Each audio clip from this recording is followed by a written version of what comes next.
If you are someone who trains AI models or you are aspiring to learn how to train AI models using the PyTorch framework, then this tutorial might be helpful to you. You know, in PyTorch, right after defining your model, you need a full forward method that will define how data is being propagated through these layers.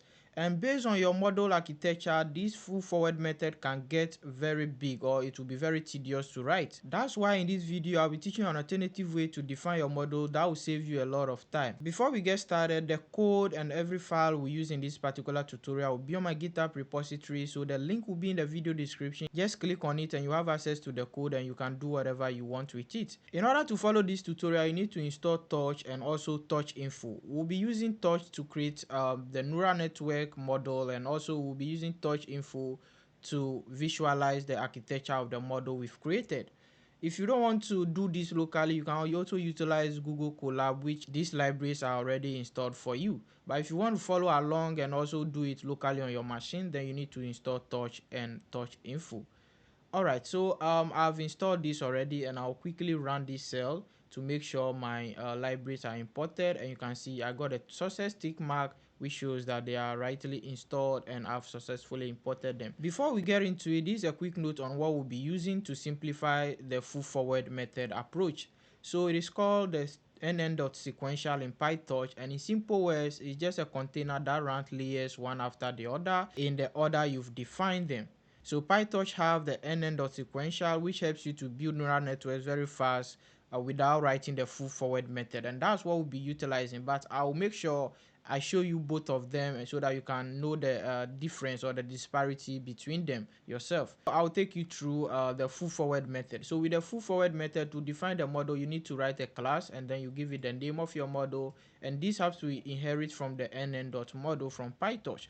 Right from there, then you need to just define the layers in your model. So this model have about 3 linear layers, and then we have activation function to have some non-linearity in the model out there, and also we have a sigmoid function as well, which is also an activation function we'll be using for our output. Alright, so our first layer here, which is the linear layer, takes input of 2 and then gives us 20 hidden neurons. So the input of 2 here just means, okay, our features are 2. So if it's a pandas data set, that means you have 2 features. Okay, you have 2 columns in your data set. Okay, so 2 by 20, the 20 here will be the output neuron, the linear layer will return to us. Then we pass this 20 into another linear layer that will give us 12 output neurons. We pass this 12 and it gives us our prediction, which is 1. So this is like something like a classification, and this is just an example to teach you guys how it works.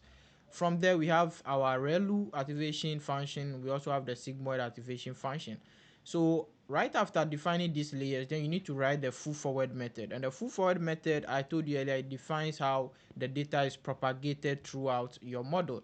So here we say self.relu, and we are passing our first linear layer inside the relu method. So self.fc1, which is our first, we pass. So you need to do this for all the linear layers you have. So this is a simple example, but just imagine a situation where you have a lot of layers, then you need to do this in the full forward method for all of them, which sometimes is very tedious. This is just about 3 layers, so you feel like, okay, this is only 3 lines of code, but when you have a lot of layers, this becomes tedious, and as a matter of fact, you don't want to always be writing that.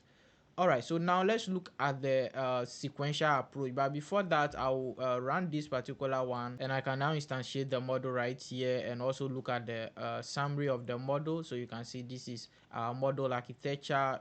You can see we have about 325 trainable parameters. That's total parameters, and the trainable is the same 325. So yeah, this works, and most people know this particular method, but to me it's very tedious. That's why I prefer us to use the sequential approach if your model is very easy model that you don't want a lot of customization.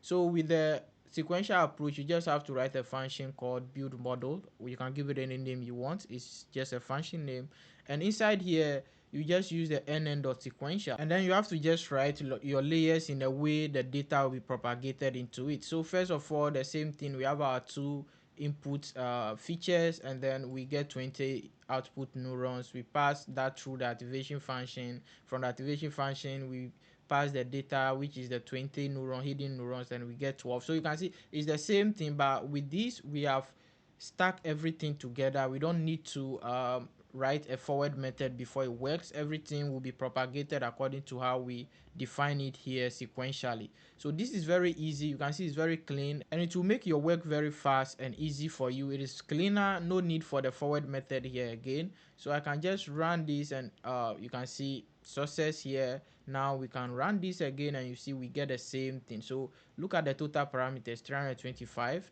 and the one with the full forward method is the same thing. So it gives you the same thing but with a lesser number of code and a very clean way of writing code. It just looks good when I feel like I have to share this with you guys. So let me know what you guys think about this particular approach, which of this approach you'll be using. And to conclude, I would like to tell you both of these methods do the exact same thing. The difference is just the readability. If you want more flexibility, then go with the custom class because it's more flexible, but I think that one should be required when you want to build a complex architectures. The sequential on the other hand is cleaner, faster to write for simple feed forward models. So yeah, that's all about this tutorial. Let me know what you guys think once again. And once again, the code will be on my GitHub repository. Link will be in the description. Make sure you start the repo after downloading the code or cloning the code. Just make sure you start the repo for me. Thanks for watching and I'll see you in the next one.